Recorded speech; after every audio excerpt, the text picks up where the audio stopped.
स्वागत है आप सभी का आज के इस वीडियो में हम लोग बात करेंगे बीपीएससी एग्ज़ाम के जितने भी क्वेश्चंस हैं उनके बारे में। तो बीपीएससी एग्ज़ाम में 47th बीपीएससी से लेके 68th बीपीएससी तक का जो भी एग्ज़ाम में क्वेश्चन पूछा गया है उन सभी के बारे में हम लोग डिस्कस करेंगे। तो आज के इस वीडियो में हम लोग भारतीय इतिहास प्राचीन भारत को डिस्कस कर रहे हैं। तो 68 बीपीएससी में देखिए क्वेश्चन आया है, प्राचीन काल में गंगा के दक्षिण क्षेत्र को क्या कहा जाता था? तो ऑप्शन है ई है उपयुक्त में से कोई नहीं। तो यहाँ पे आंसर पढ़ लेते हैं, इसका आंसर क्या होगा? प्राचीन काल में गंगा के दक्षिण क्षेत्र को मगध के नाम से जाना जाता था। भारतीय उपमहाद्वीप में लोहे का प्रयोग कब शुरू हुआ? तो उपयुक्त में से कोई नहीं। और यहाँ पे लोहे का प्रयोग जो शुरू हुआ है 1000 ईसा पूर्व में, जो कि ऑप्शन में कहीं नहीं था। दूसरी शताब्दी के आसपास रचित संस्कृत के शिलालेख के अनुसार सुदर्शन झील एक कृत्रिम जलाशय की मरम्मत किसने की? तो रुद्रदामन ने की थी। झांसी के पास देवगढ़ का मंदिर और इलाहाबाद के पास गढ़वा मंदिर में बनी मूर्तियां किस काल के अवशेष हैं? तो ये जो अवशेष हैं वो गुप्त काल के हैं। और यहाँ पे देख सकते हैं आप सभी कि नागर शैली जो है उत्तर भारत में हिमालय से विंध्याचल तक, द्रविड़ शैली दक्षिण भारत में कृष्णा नदी से कन्याकुमारी तक, बेसर शैली मध्य भारत में विंध्याचल से कृष्णा नदी तक है। विक्रमशिला विश्वविद्यालय किनके द्वारा स्थापित किया गया था? तो धर्मपाल के द्वारा यह स्थापित किया गया था। प्रथम बौद्ध महासभा कहाँ आयोजित हुई? तो ये राजगिरी में हुई थी। तो आप यहाँ पे देख सकते हैं चार्ट है, चार्ट के माध्यम से अभी प्रथम द्वितीय तृतीय चतुर्थ सभी यहाँ पे देख सकते हैं बौद्ध संगतियाँ कब हुई, किनके शासनकाल में हुई और अध्यक्ष कौन थे, सभी यहाँ पे चार्ट का स्क्रीनशॉट लेके देख सकते हैं। किस गुप्त शासक ने अपने बड़े भाई की हत्या कर सत्ता प्राप्त की थी? तो यहाँ पे ऑप्शन के अनुसार आंसर होगा चंद्रगुप्त द्वितीय। वर्धन राजवंश की स्थापना किसने की? तो पुष्यभूति ने की थी। रोमन साम्राज्य से व्यापारिक संबंध किसने स्थापित किया था? तो कुषाण ने। मगध शासक बिंबिसार का चिकित्सक कौन था? तो जीवक। ये सब एग्जाम में पूछे हुए क्वेश्चन हैं और जो आने वाला एग्जाम जो होने वाला है आपका 70th बीपीएससी का, उसके लिए इम्पोर्टेंट है। निम्नलिखित में से कौन सा हड़प्पाकालीन स्थल गुजरात में है? तो लोथल है। चोल वंश का संस्थापक? तो विजयालय। प्रथम बौद्ध संगति के अध्यक्ष महाकश्यप, यहाँ भी चार्ट दिया हुआ देख सकते हैं। किराता जुर्नियम पुस्तक किसने लिखी? तो भारवी ने लिखी थी ये। अगले पेज में चलते हैं। निम्न में से किसे हड़प्पन नगर में जुते हुए खेतों के निशान मिले थे? तो कालीबंगन में। तो कालीबंगन। त्रिरत्न या तीन रत्न जैसे सटीक ज्ञान, सच्ची आस्था और सटीक क्रिया निम्न में से किससे संबंधित है? जैन धर्म से संबंधित है। और 24वें तीर्थकर महावीर स्वामी थे इनके। इनमें से किस शासक ने चतुर्थ बौद्ध संगति कश्मीर में आयोजित की? कनिष्क ने। तो बौद्ध संगति से रिलेटेड क्वेश्चन आप लोग देख सकते हैं कि हर साल पूछा जाता है। प्रथम मानव निम्न में से किस भारतीय दर्शन ने परमाणु सिद्धांतों का प्रतिपादन किया? तो वैशेषिक। प्रथम मानव जीवाश्म भारत की किस नदी घाटी से प्राप्त हुआ? तो नर्मदा घाटी में। भारत में पहले साम्राज्य की स्थापना किस शासक के द्वारा की गई थी? तो चंद्रगुप्त मौर्य। बुद्ध की प्राचीनतम प्रतिमा किस शैली में प्राप्त होती है? तो गांधार शैली। किस अभिलेख में कलिंग विजय का वर्णन है? तो उपयुक्त में से कोई नहीं। और आंसर देखते हैं। सम्राट अशोक के 13वें अभिलेख के अनुसार अशोक ने अपने राज्याभिषेक के 8 वर्ष बाद कलिंग युद्ध लड़ा था। कलिंग विजय उसकी आखिरी विजय थी। यह युद्ध 261 ईसा पूर्व में लड़ा गया था। इस युद्ध के बाद अशोक के जीवन पर गहरा प्रभाव पड़ा तथा उसने अहिंसा, सत्य, प्रेम, परोपकार का रास्ता अपनाकर एवं वह युद्ध धर्म का अनुयायी बन गया। बौद्ध धर्म का होगा, यहाँ पर ऑप्शन होगा बौद्ध धर्म का अनुयायी बन गए थे वो। अपने शिलालेखों में अशोक सामान्यतः किस नाम से जाने जाते हैं? तो प्रियदर्शी नाम से। इनमें से कौन गुप्त काल में औषधि के क्षेत्र में अपने कार्य के लिए जाने जाते थे? तो यहाँ पे गुप्त काल के प्रसिद्ध औषधि के रूप में धन्वंतरी थे।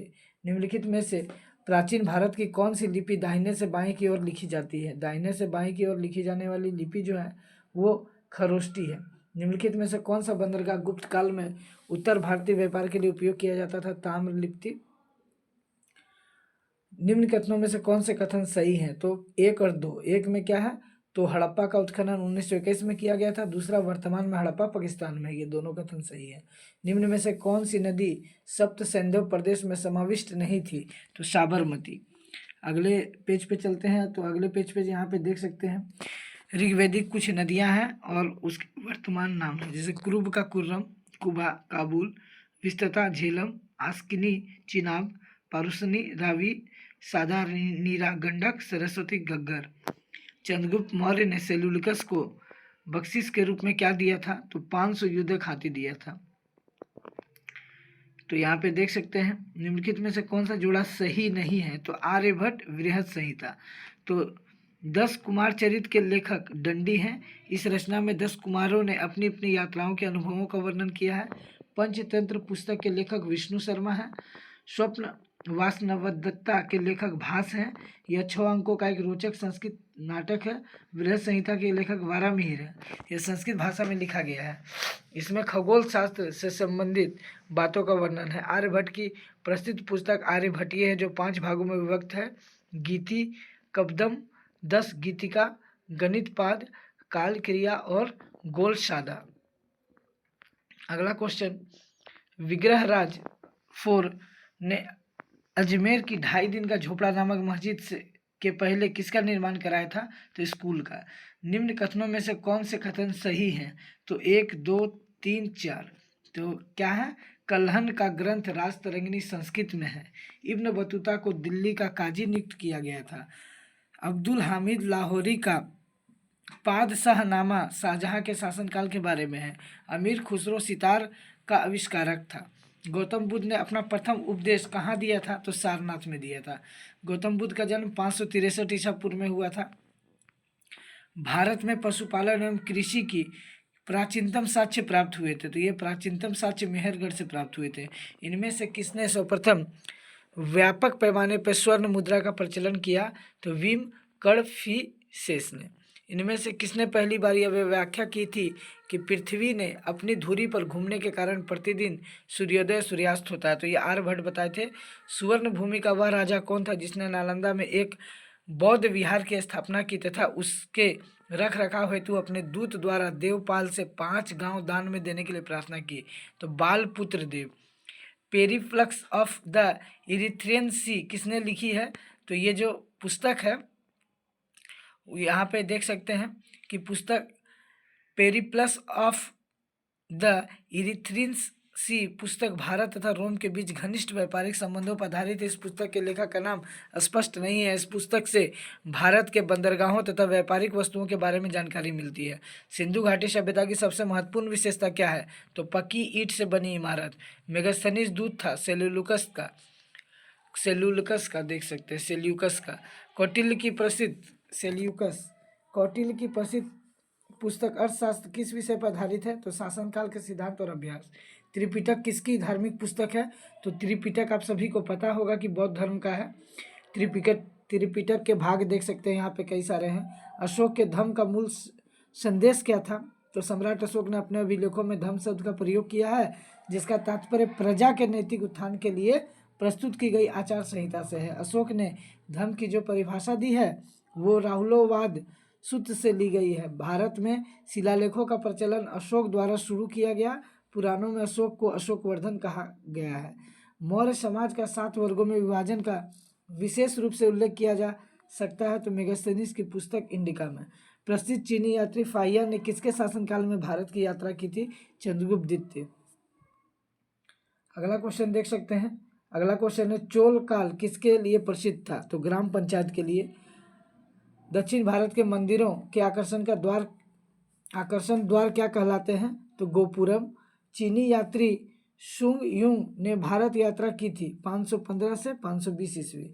भारत आने वाले अन्य चीनी यात्री फाहियान, हेनसांग, इत्सिंग। निम्नलिखित में से किस हड़प्पाकालीन स्थल से टेराकोटा का हल प्राप्त हुआ? तो बनावली। कलिंग नरेश खारवेल का संबंध था। तो इनका जो संबंध है वो चेदी वंश से था, चेदी वंश से। वीडियो थोड़ा लंबा होगा तो वीडियो को लास्ट तक जरूर देखिएगा। हमारे चैनल पर जो एग्ज़ाम है 13 तारीख को बीपीएससी का, उसके लिए प्रीवियस ईयर के क्वेश्चंस डाले जा रहे हैं जो कि इम्पॉर्टेंट हो सकते हैं। इससे क्वेश्चन 100% आपको मैच करेगा। तो आप लोग पूरा जो है हमारा जो भी सीरीज आ रहा है, जो भी वीडियो आएगा वो देख लीजिएगा। किस प्रकार की भूमि को अपरहत कहा जाता था? तो बिना जोती हुई जंगली भूमि को। निम्नलिखित में से कौन हड़प्पा और मोहनजोदाड़ो के उत्खनन से संबंधित नहीं थे? तो वी एस स्मिथ। तो आर डी बनर्जी, के एन दीक्षित एवं एम एस वत्स तीनों हड़प्पा तथा मोहनजोदाड़ो के उत्खनन से संबंधित थे, जबकि वी ए स्मिथ एक ब्रिटिश इतिहासकार थे। इन्होंने अशोक तथा अकबर जैसे शासकों पर पुस्तकें लिखी। इनके द्वारा लिखी कुछ महत्वपूर्ण पुस्तकें हैं। गौतम बुद्ध अपना प्रथम उपदेश सारनाथ में दिए थे। प्राचीन भारत का नेपोलियन कहा जाता है, तो सभी को पता है कि समुद्रगुप्त को कहा जाता है नेपोलियन। हर्षवर्धन के शासनकाल में किस चीनी यात्री ने भारत की यात्रा की थी? तो हेनसांग ने। नालंदा विश्वविद्यालय के संस्थापक थे? तो कुमारगुप्त थे। इंडिका के लेखक मेगास्थनीज हैं। निम्नलिखित में से कौन सा एक हड़प्पा का बंदरगाह है? लोथल है। तो ये सारे क्वेश्चन जो है रिपीटेड क्वेश्चन है। गुप्त सम्राट जिसने हुनों को पराजित किया, स्कंदगुप्त कलहन की पुस्तक राज तरंगिनी किस अभिलेख में रुद्रदामन प्रथम की विभिन्न उपलब्धियां वर्णित है? तो जूनागढ़ में। महावीर स्वामी का जन्म कुंडग्राम में हुआ था। महात्मा बौद्ध का महापरिनिर्वाण कहाँ हुआ था? तो कुशीनगर हो गया या कुशीनारा। भगवान बौद्ध का जन्म 563 ईसा पूर्व में हुआ था। इनके पिता का नाम सुधोधन, माता का नाम महामाया। 35 वर्ष की आयु में इन्हें ज्ञान की प्राप्ति हुई।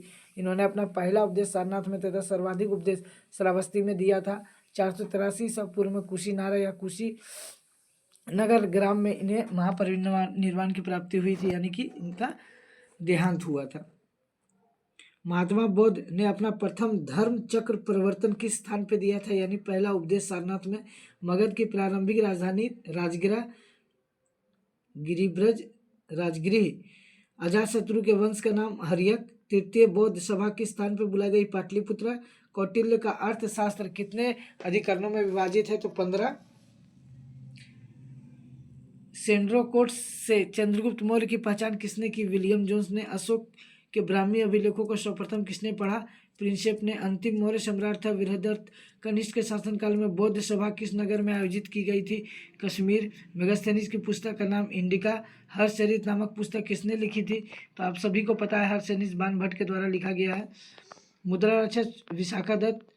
महावीर स्वामी का जन्म कुंडग्राम में। महात्मा बुद्ध का महापरिनिर्वाण कुशीनगर में। महात्मा बुद्ध ने पहला धर्मचरित परिवर्तन सारनाथ में।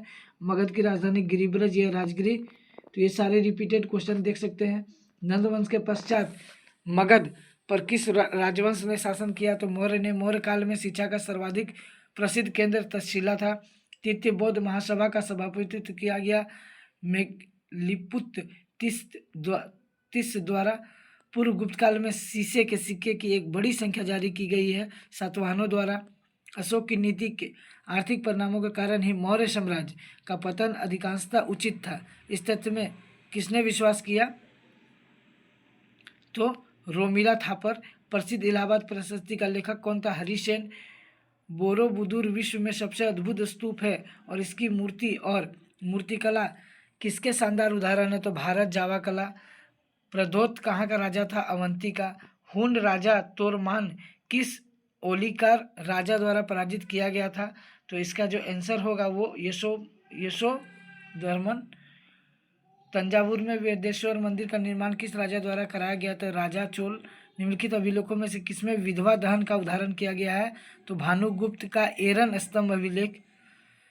महावंश के अनुसार बिंबिसार किस आयु में सिंहासन पर बैठा? 15 वर्ष में।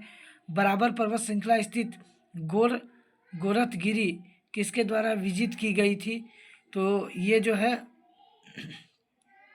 खारवेल के द्वारा। नालंदा विश्वविद्यालय ज्ञान का महान केंद्र था बौद्ध धर्म का। अजातशत्रु के वंश का नाम था हर्यक। वे शिक्षक जिनसे बुद्ध ने महाभिनिष्क्रमण के बाद सबसे पहले ज्ञान प्राप्ति का प्रयास किया तो आलार कालाम एवं रुद्रक रामपूत। मौर्य वंश का अंतिम शासक कौन था? तो वृहदर्थ। तो गौतम बुद्ध को एशिया का ज्योतिपुंज कहा जाता है, ये भी देख सकते हैं। मौर्य वंश का अंतिम शासक वृहदर्थ था। वह स्थान जहाँ महावीर ने पूर्ण आध्यात्मिक ज्ञान केवल प्राप्त किया था वो जंबिका का ग्राम अंग महाजनपद की राजधानी थी। चंपा गौतम बुद्ध का जन्म स्थान नुम्बली। कलहन की पुस्तक का नाम जो है आप सभी को पता है कि कलहन राज तरंगिनी लिखे थे पुस्तक। अजातशत्रु के शासनकाल में प्रथम बौद्ध संगति का आयोजन किस नगर में हुआ? राजगिरी में। अर्थशास्त्र नामक पुस्तक कौटिल्य ने लिखा। पृथ्वीराज रासो नामक पुस्तक किसके द्वारा लिखा गया? तो ये लिखा गया पृथ्वीराज रासो हिंदी भाषा में लिखा गया एक महाकाव्य है जो चंद बरदाई द्वारा लिखा गया। इस पुस्तक में पृथ्वीराज चौहान के जीवन और चरित्र का विस्तार पूर्वक वर्णन किया गया है। तो उम्मीद है आप सभी को ये वीडियो अच्छी लगी होगी। इस वीडियो में आप सभी के साथ मैंने डिस्कस किया बीपीएससी के हिस्ट्री का क्वेश्चन। तो हिस्ट्री में भी प्राचीन भारत का जो इतिहास था और उसमें जो बिहार का इतिहास था उसके बारे में हम लोगों ने डिस्कस किया। अगला वीडियो हमारा मध्यकालीन भारत का होगा। उसके बाद हम लोग भूगोल का और राजनीति शास्त्र का, अर्थशास्त्र का सभी का एक एक वीडियो लेकर आएंगे। तो चैनल को सब्सक्राइब कर दीजिएगा, वीडियो को दोस्तों में शेयर कर दीजिएगा। धन्यवाद।